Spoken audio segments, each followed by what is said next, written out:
Class 8 ভূগোল class, revision class, question bank করাবো। কিছু কোশ্চেন আমি বলবো, সেগুলোর অ্যান্সার তোমরা মিলিয়ে নেবে, আর যেগুলো অসুবিধা হবে সেগুলো আমায় জিজ্ঞাসা করবে, আমি তোমাদের বলে দেবো। চলো শুরু করি। এখানে প্রথম যে কোশ্চেনটা এসেছে, গ্রানাইট শিলা থেকে কীরকম মাটির সৃষ্টি হয়? কৃষ্ণ মাটি, লোহিত মাটি নাকি বেলে মাটি? দেখো, আমরা জানি কৃষ্ণ মাটির সৃষ্টি হয় ব্যাসল্ট শিলা থেকে। গ্রানাইট শিলা থেকে উৎপন্ন মাটি লাল রঙের হয়ে থাকে, অর্থাৎ লোহিত মাটি। আর বেলে পাথর থেকে সৃষ্টি হয় বেলে মাটি। তাহলে এই যে কোশ্চেনটা ছিল, গ্রানাইট শিলা থেকে সৃষ্টি হয় কোন প্রকার মাটি, তার উত্তর কী হয়ে যাবে? লোহিত মাটি। ঠিক আছে, বোঝা গেল। সেকেন্ড কোশ্চেন, প্রকৃতিগতভাবে মৌসুমী বায়ু কি? নিয়ত বায়ু, সাময়িক বায়ু নাকি আকস্মিক বায়ু? দেখো, নিয়ত বায়ু কাকে বলে? যে বায়ু সারা বছর নিয়মিতভাবে একটা নির্দিষ্ট দিক থেকে আর একটা নির্দিষ্ট দিকে নির্দিষ্ট গতিতে প্রবাহিত হয়, তাকে নিয়ত বায়ু বলে। সাময়িক বায়ু, যে বায়ু দিনের বিশেষ সময় বা বছরের বিশেষ ঋতুতে প্রবাহিত হয়, তাকেই বলা হয় সাময়িক বায়ু। আর আকস্মিক বায়ু, হঠাৎ করে যদি বায়ুর চাপের তারতম্যের সৃষ্টি হয়, তাহলে যে বায়ু প্রবাহের সৃষ্টি হয় সেটাকে বলা হয় আকস্মিক বায়ু। তাহলে এবার বলো, মৌসুমী বায়ু কোন প্রকার বায়ু? আমরা জানি যে আমাদের এখানে গ্রীষ্মকালে, বিশেষ করে গ্রীষ্মের শেষে মে জুন মাসে মৌসুমী বায়ুর আগমন ঘটে, আবার সেপ্টেম্বর অক্টোবর মাসে মৌসুমী বায়ুর প্রত্যাবর্তন ঘটে। তাহলে মৌসুমী বায়ু হয়ে যাবে একটা সাময়িক বায়ুর উদাহরণ। বোঝা গেল? আচ্ছা, পরের কোশ্চেন, নায়াগ্রা জলপ্রপাত কোন নদীতে সৃষ্টি হয়েছে? অপশান দেওয়া রয়েছে সেন্ট লরেন্স নদী, কলোরাডো নদী, ম্যাকেঞ্জি নদী। বলো, কোন নদীতে নায়াগ্রা জলপ্রপাতের সৃষ্টি হয়েছে? উত্তর হবে কলোরাডো নদী। বোঝা গেল? আচ্ছা, বায়ু সম্পৃক্ত হওয়ার উষ্ণতাকে ট্যাস বলা হয়, অর্থাৎ যে উষ্ণতায় বায়ু সম্পৃক্ত হয়ে যায়। দেখো, জলীয় বাষ্পের ধারণ ক্ষমতা অনুযায়ী বায়ু 3 রকম, এগুলো সব পড়িয়ে দিয়ে এসেছি, জাস্ট আমি রিভিশন করে দিচ্ছি। একটা হচ্ছে সম্পৃক্ত বায়ু, একটা অসম্পৃক্ত বায়ু, আর একটা অতিপৃক্ত বায়ু। নির্দিষ্ট উষ্ণতায় নির্দিষ্ট আয়তনের বায়ুতে উপস্থিত জলীয় বাষ্পের পরিমাণ যদি ওই বায়ুর ধারণ ক্ষমতার সমান হয়ে থাকে, তাহলে তাকে বলা হয় সম্পৃক্ত বায়ু। আর যদি ধারণ ক্ষমতার থেকে কম হয়ে থাকে, তাহলে তাকে বলা হয় অসম্পৃক্ত বায়ু। আর যদি বেশি হয়ে থাকে, তাহলে তাকে বলা হয় অতিপৃক্ত বায়ু। আচ্ছা, এখানে কোশ্চেন দেওয়া হয়েছে যে উষ্ণতায় বায়ু সম্পৃক্ত হয়, সেই উষ্ণতাকে বলা হয় শিশিরাঙ্ক। বোঝা গেল? যে উষ্ণতায় বায়ু সম্পৃক্ত হচ্ছে তাকে বলা হয় শিশিরাঙ্ক। আচ্ছা, এখানে আরেকটা কোশ্চেন রয়েছে, সবুজ বিপ্লবের ফলে ভারতে কোন ফসলের উৎপাদন বেড়ে গিয়েছিল? আমরা জানি যে সবুজ বিপ্লবের ফলে ভারতে মূলত গমের ফসল বহু গুণ বেড়ে গিয়েছিল। আর এটা সবথেকে বেশি সুবিধা পেয়েছিল পাঞ্জাব এবং হরিয়ানা রাজ্য। তাহলে বোঝা গেল উত্তরটা, সবুজ বিপ্লবের ফলে কোন ফসলের চাষ সবথেকে বেড়ে গিয়েছিল বা বেশি হয়েছিল, সেটা হয়ে যাবে গম। বোঝা গেল? আচ্ছা, শীতকালীন বৃষ্টিপাতের দেশ কাকে বলা হয়? এখানে শীতকালীন বৃষ্টিপাতের দেশ বলতে বোঝানো হয়েছে যে শীত ঋতুতে বৃষ্টিপাত। কোন জলবায়ুতে শীতকালে বৃষ্টিপাত হয়? আমরা জানি যে ভূমধ্যসাগরীয় জলবায়ুতে শীতকালে বৃষ্টিপাত হয়, তাই ভূমধ্যসাগরীয় জলবায়ু অঞ্চলকেই বলা হয় শীতকালীন বৃষ্টিপাতের দেশ। বোঝা গেল? পৃথিবীর বৃহত্তম প্রবাল প্রাচীরের নাম কি? পৃথিবীর বৃহত্তম প্রবাল প্রাচীর হলো গ্রেট ব্যারিয়ার রিফ। কোথায় রয়েছে? অস্ট্রেলিয়ার উপকূল থেকে প্রায় 2000 কিলোমিটার দূরে, পূর্ব দিকে। এগুলো সব পড়ানো হয়ে রয়েছে। আচ্ছা, নিরক্ষীয় অঞ্চলে কোন প্রকার বৃষ্টিপাত ঘটে? তোমরা জানো যে নিরক্ষীয় অঞ্চলের উষ্ণতা খুব বেশি থাকে দিনের বেলায়, তাই তো? ফলে সেখানে স্বাভাবিকভাবেই পরিচলন বৃষ্টিপাত দেখা যাবে। কোনো একটা উষ্ণ অঞ্চলে সাধারণভাবেই সেখানে পরিচলন বৃষ্টিপাত দেখা যায়, যদি সেখানে জলভাগের পরিমাণ বেশি থাকে। ক্লিয়ার হলো? বোঝা গেল? কোনো সমস্যা? এখানে দেওয়া রয়েছে একটা কোশ্চেন, হোমিওস্ট্যাটিক ব্যবস্থা কি? হোমিওস্ট্যাটিক ব্যবস্থা হলো এমন এক ব্যবস্থা যেখানে প্রকৃতি তার নিজে থেকেই তার ক্ষয়গুলোকে পূরণ করে নেয়। বোঝা গেল?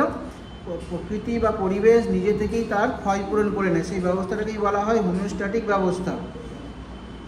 আচ্ছা, পরের কোশ্চেন এখানে রয়েছে, কোথায় গেল?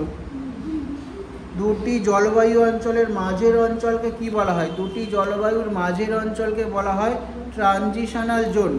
ওই অঞ্চলটাতে কি হয়, মিশ্র প্রকৃতির স্বাভাবিক উদ্ভিদ দেখা যায়। যদি তোমরা শিলিগুড়ি থেকে দার্জিলিং যাও, তাহলে শিলিগুড়ি সমতল ভূমিতে অবস্থিত, সেখানে সাধারণভাবে আমরা পর্ণমোচী উদ্ভিদ দেখতে পাই। এবং যদি আমরা দার্জিলিংয়ে গিয়ে পৌঁছাই, তাহলে সেখানে সরলবর্গীয় অরণ্য দেখা যায়। তাহলে শিলিগুড়ি থেকে যখন আমরা দার্জিলিংয়ের দিকে যাব পাহাড়ের ঢাল বেয়ে গাড়িতে করে, তখন আশেপাশে লক্ষ্য রাখলে দেখতে পাবো সেখানে আমরা পর্ণমোচী উদ্ভিদ এবং সরলবর্গীয় অরণ্যের মিশ্র বনভূমি দেখতে পাবো। কোনো অসুবিধা? এই অঞ্চলটাকে তাহলে কি বলা হয়ে থাকে? Transitional zone. আচ্ছা, চিপকো আন্দোলন কিসের সঙ্গে যুক্ত? চিপকো আন্দোলন হচ্ছে বনভূমি সংরক্ষণের সঙ্গে যুক্ত। এটা উত্তরাখণ্ডের গাড়োয়াল প্রদেশে ঘটেছিল। তোমরা জানো যে গাছ কাটতে এলে গ্রামবাসীরা গাছকে জড়িয়ে ধরে রক্ষা করেছিল, গাছ কাটার বিরোধিতা করেছিল। এটাই হচ্ছে চিপকো আন্দোলন। আচ্ছা, রূপোর শহর কাকে বলা হয়? এগুলো সব পড়ানো হয়েছে। রূপোর শহর বলা হয় ব্রোকেন হিলকে। আমি শুধু অ্যান্সারগুলো করিয়ে দিচ্ছি, একবার তোমরা মিলিয়ে নাও। এর দ্বারা তোমরা তোমাদের প্রিপারেশন কোন অবস্থায় রয়েছে নিজেরাই বুঝতে পারবে, ভালো নাকি খারাপ অবস্থায়। আচ্ছা, এখানে রয়েছে অ্যানাবেটিক বায়ু কি? কাকে বলবো অ্যানাবেটিক? অ্যানাবেটিক বায়ু হচ্ছে যে বায়ুটা পর্বতের ঢাল বেয়ে উপরের দিকে উঠে যায়। হালকা বায়ুটা পার্বত্য অঞ্চলে রাত্রিবেলায় উপত্যকার নিম্ন অংশের বায়ুটা হালকা হওয়ায় পর্বতের ঢাল বেয়ে উপরের দিকে উঠতে থাকে, সেই বায়ুটাকে বলা হয় অ্যানাবেটিক বায়ু। বোঝা গেল? আর যে বায়ুটা উপরের দিক থেকে নিচের দিকে নেমে আসে, শীতল এবং ভারী বায়ু, তাকে বলা হয় ক্যাটাবেটিক বায়ু। ভোপাল গ্যাস দুর্ঘটনায় নির্গত বিষাক্ত গ্যাসটার নাম কি? অনেকবার আলোচনা হয়েছে। ভোপাল গ্যাস দুর্ঘটনায় নির্গত বিষাক্ত গ্যাসটার নাম হচ্ছে MIC বা মিথাইল আইসোসায়ানাইড। আচ্ছা, বিদার অগ্নুদ্গম কি? বিদার অগ্নুদ্গম হচ্ছে এমন এক ধরনের অগ্নুদ্গম যেখানে বিস্ফোরণ হবে না, অর্থাৎ কোনো ফাটল বরাবর ধীরে ধীরে ভূগর্ভস্থ ম্যাগমা বেরিয়ে আসবে, তাকে বলা হয় বিদার অগ্নুদ্গম। ক্লিয়ার হলো?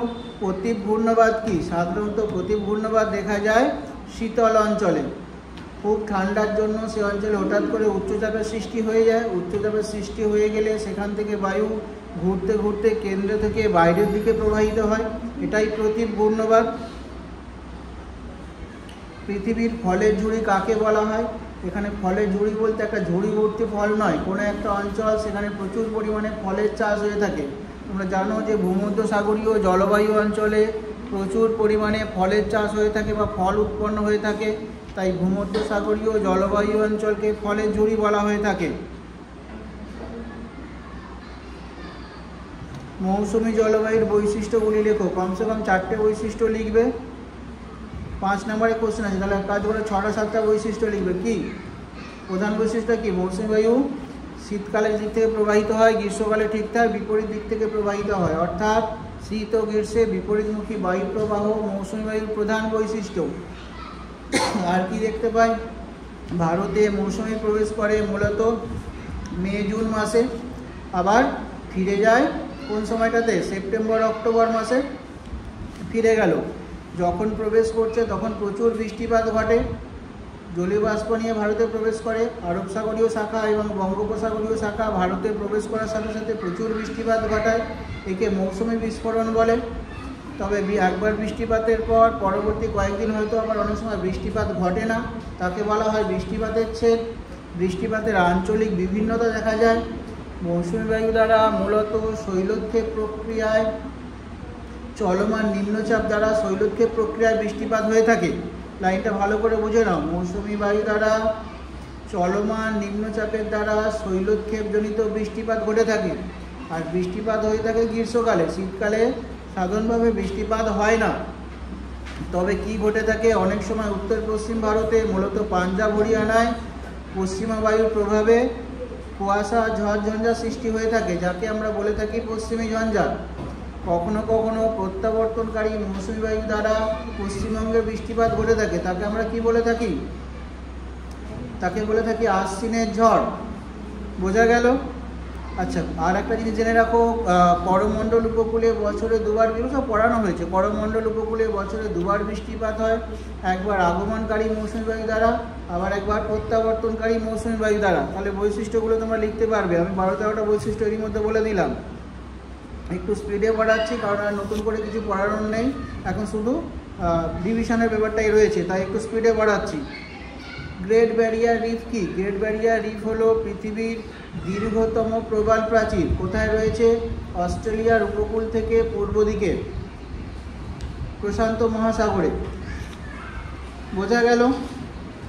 আর্টেজিও কূপ কি? আর্টেজিও কূপ জানতে গেলে আগে সম্পৃক্ত শিলাস্তর জানতে হবে, অর্থাৎ কোনো একটা শিলাস্তর সেখানে যথেষ্ট পরিমাণে ভূগর্ভস্থ জল আছে, যদি সেখানে কুঁয়ো খোলা হয়ে থাকে, কুঁয়ো করা হয়, তাহলে কারো সাহায্য ছাড়াই জল বেরিয়ে আসবে, তাকে বলা হয় আর্টেজিও কূপ। আচ্ছা, কোনো একটা শিলাস্তর তখনই সম্পৃক্ত হবে জল দ্বারা যখন তার উপরের দিকে এবং নিচের দিকে অসম্পৃক্ত শিলাস্তর থাকবে, অর্থাৎ জলের নিম্নগতি বন্ধ হয়ে যেতে হবে। বোঝা গেল? তাহলে একটা সম্পৃক্ত শিলাস্তর যদি অসম্পৃক্ত শিলাস্তর দ্বারা আবদ্ধ থাকে এবং যদি ওই সম্পৃক্ত শিলাস্তরে কুঁয়ো খোঁড়া হয়ে থাকে, তাহলে কারো সাহায্য ছাড়াই জল বেরিয়ে আসবে, একে বলা হয় আর্টেজিও কূপ।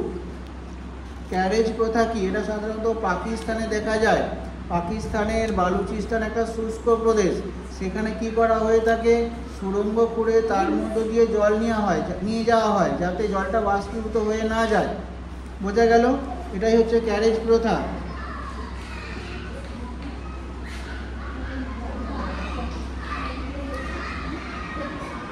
ক্যারিবিয়ান সাগরে যে ঘূর্ণিঝড়টা সৃষ্টি হয় তার নাম কি? ঘূর্ণিঝড়গুলোর নাম, পৃথিবীর প্রধান প্রধান ঘূর্ণিঝড়গুলোর নাম আমি বলে দিচ্ছি, ভালো করে শুনে নাও।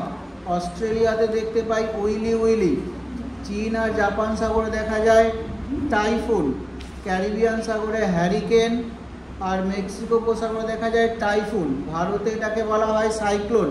এগুলো হচ্ছে পৃথিবীর প্রধান প্রধান ঘূর্ণিঝড়গুলোর নাম, লিখতে পেরে যাবে, কঠিন নয় একদম। পৃথিবীর রবার রাজধানী কাকে বলা হয়? পৃথিবীর রবার রাজধানী হলো অ্যাক্রন। পৃথিবীর বৃহত্তম নিকেল খনির নাম কি? পৃথিবীর বৃহত্তম নিকেল খনি স্যাডবেরি। দি ডক্টর নামে পরিচিত কে? হারমাট্টান বলে যে উষ্ণ স্থানীয় বায়ুটা রয়েছে, যেটা গিনি উপকূলে প্রবাহিত হয়, সেটিকে দি ডক্টর নামেও ডাকা হয়ে থাকে বা অভিভূত করা হয়ে থাকে। দক্ষিণ আমেরিকার শস্য ভাণ্ডার কাকে বলা হয়ে থাকে? দক্ষিণ আমেরিকার শস্য ভাণ্ডার হলো পম্পাস অঞ্চল। বায়ু কোন দিক থেকে কোন দিকে প্রবাহিত হয়? বায়ু উচ্চচাপ থেকে নিম্নচাপের দিকে প্রবাহিত হয়। তাহলে বায়ু প্রবাহের কারণ কি হলো? বায়ু প্রবাহের কারণ হলো বায়ুচাপের ঢালের পার্থক্য।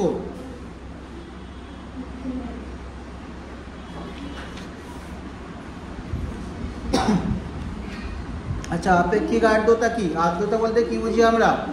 আর্দ্রতা বলতে বায়ুতে উপস্থিত জলীয় বাষ্পের পরিমাণকে বোঝায়। আর্দ্রতা দু রকমের, একটা আপেক্ষিক আর্দ্রতা আর একটা চরম আর্দ্রতা। চরম আর্দ্রতা হচ্ছে নির্দিষ্ট উষ্ণতায় নির্দিষ্ট আয়তনের বায়ুতে উপস্থিত জলীয় বাষ্পের পরিমাণকেই বোঝানো হয়ে থাকে। আর আপেক্ষিক আর্দ্রতা হলো ওই উষ্ণতায় ওই বায়ুকে সম্পৃক্ত করার জন্য আরও যে পরিমাণ জলীয় বাষ্পের প্রয়োজন হয় তার অনুপাতকে। বোঝা গেল? তাহলে নির্দিষ্ট উষ্ণতায় নির্দিষ্ট আয়তনের বায়ুতে উপস্থিত জলীয় বাষ্পের পরিমাণ এবং ওই উষ্ণতায় ওই বায়ুকে সম্পৃক্ত করার জন্য আরও যে পরিমাণ জলীয় বাষ্পের প্রয়োজন তার অনুপাতকে বলা হয় আপেক্ষিক আর্দ্রতা। WHO এর পুরো নাম কি? এর পুরো নাম হচ্ছে ওয়ার্ল্ড হেলথ অর্গানাইজেশন।